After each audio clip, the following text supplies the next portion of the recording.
I'm back.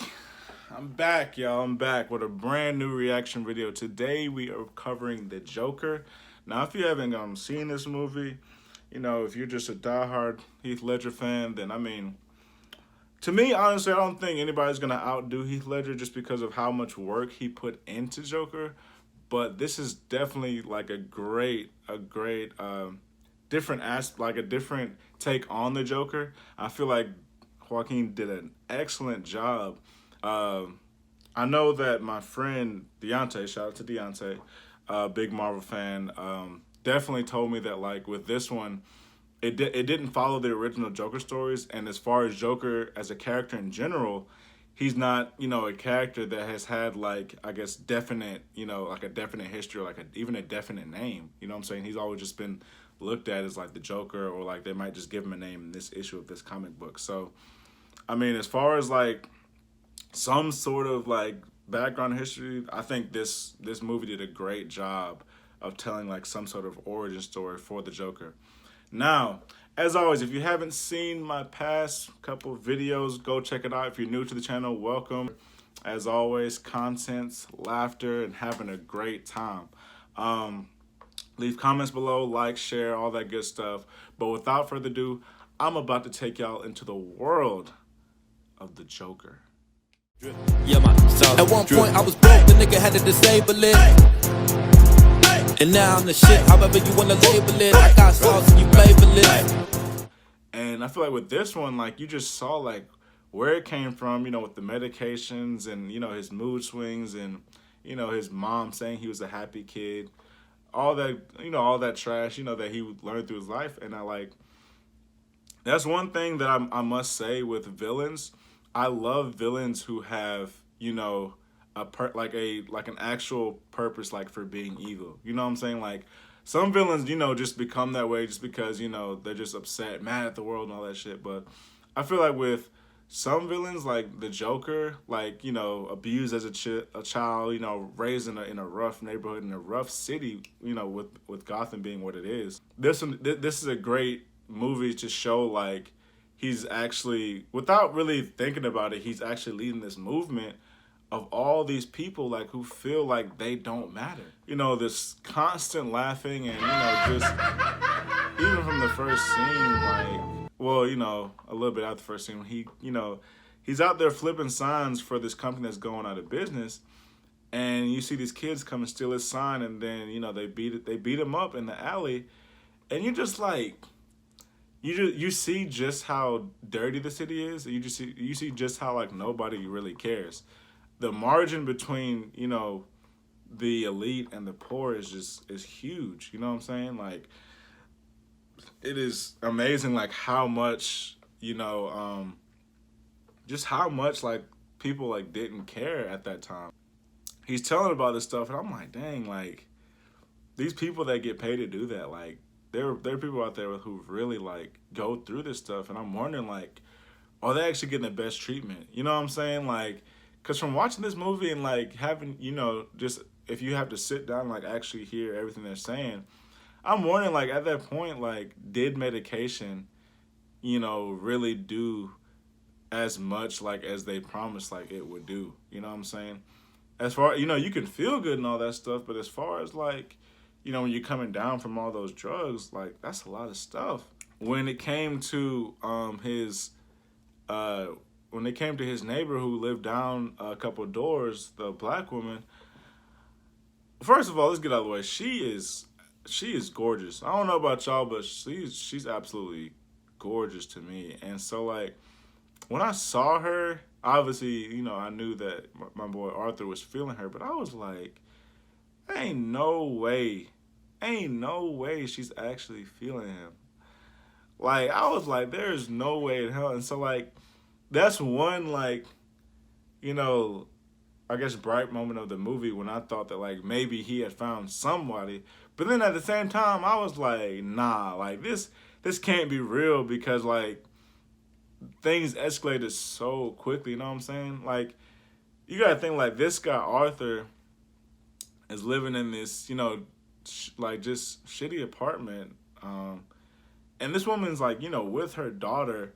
I doubt that she would just like willingly, just start messing with this guy, this random guy from, even if you just know their name, like this random guy, and you're gonna start, talking to him and being around him, and you got a whole daughter out here. So I mean, like, when I seen that, and like when it actually happened, that she was a figment of his imagination for most of it, I was like, that makes a lot more sense. But at the same time, like, I was rooting for Arthur, but I was like, this ain't the girl for you. You know what I'm saying? I feel like the girl for him has to come from a similar background, has to really understand where he's coming from to get with my man Joker. I think that Joker in general will never have a true love. Even like, with Harley Quinn, like I still think that like at the end of the day, because of, all the stuff that the Joker went through, he's gonna be about him. It's gonna be solely about him. So I feel like him having a girl, that knocks possibly out the window. So like that's one area I felt like it's sad for the Joker, but I feel like it's true at the same time, is that there's no hope for him in that department. Just that relationship between Bruce and him and his father, Thomas Wayne, that was one thing that, like, again, I had to talk to Deontay about, was like, what is, especially that timeline, like, what is the actual age, in which they first met each other, and, what exactly all happened? Because, in this one, honestly, if I were to take a guess, I would think that the Joker is probably like, I would say like he's late 20s, maybe like 27, 28 maybe. I would say Bruce is probably like, I would say maybe like 12, maybe like around that age, maybe 10 to 12. I'm not too sure, but like, and I'm thinking like, okay, if he's that old, like if the Joker's that old and Bruce is that young, I'm like, shouldn't that mean like when Batman becomes, like when Bruce becomes Batman, like this man Joker like has some, like is really like his aged a lot. Like he would have to be at least late there, like I would say early 40s, still, putting on this routine. So that in itself was like, oh man. And then, the whole thing with his mom saying that, Thomas Wayne could be his father. And I was like, damn, like, just to, like, have this guy that the Joker, like, well, that Arthur generally hates, and your mom, like, just worshiping him, basically. Pretty much, if you look throughout the movie, his mom, every time she comes on screen, she talks about Thomas Wayne. And so just imagine, like, as Arthur, who's in a shitty rundown job, coming home every day to hearing about Thomas Wayne, which is, if not, like, definitely one of the richest guys in the city. You hate this guy, and your mom is literally talking about him every day. Did you check the mail? Because I want to see if he sent us. I mean, Mama, he ain't sent us no mail. Like, you actually see where you got him from the beginning. This kid, like, Arthur, is being abused as a child. The mother is, obviously, like, she's checked out. And then when he actually does do the one thing that, makes him happy as far as, like, stand-up jokes, your hero, that's literally his hero, Murray Franklin, just goes on and makes fun of you. Once he saw that Murray Franklin was making fun of him too, at that point he was like, okay, yeah, it's time, like, that I'm not even, he's basically saying, like, I don't care about those kids. I know what I did.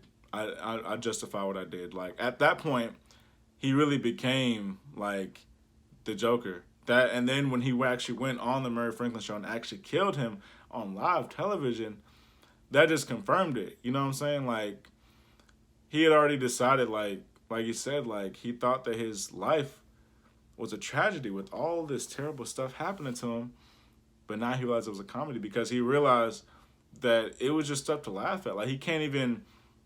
You realize that he can't control it, and he can't control what other people say or think about him, or how or just how they treat him. So he might as well just treat it like a comedy. Like he might as well just shrug it off and laugh because, it's what can he do? You know what I'm saying? In this terrible city, like what can you actually do? So I feel like this movie, all in all, it was just so well done. You know what I'm saying? Like I just love like it took almost like it was like perfect timing on like how everything just like slowly like became like the Joker. So let me know what y'all thought about the movie. Like I said, I thought it was a great movie. Honestly, if I had to rate it, I would say for this movie, I would give this movie an 8.5. Yeah. I would give the Joker an 8.5 rating just because I felt like it was just so well done. From just the scenes just to how dark DC finally got, and I feel like this is what a lot of fans were looking for. DC finally got dark, on all the fans, which is what people have been waiting for. You know what I'm saying? Because I think when the movie first came out, people were thinking it was going to be like PG-13, but when it was actually rated R, it was like, okay, they might be trying to do something here. So I gave it an 8.5. But let me know what y'all think, though. I mean, some people thought it was terrible, like my girlfriend. She thought it was actually like awful. But I mean, we all have our own opinions. So let me know what y'all think. Drop comments, like, subscribe, all that good stuff. As always, man, it was good seeing y'all. Hope y'all enjoy the rest of y'all day. L checking out. Sauce drip, sauce drip, my sauce drip. I got sauce, bitch, walked in, my sauce drip.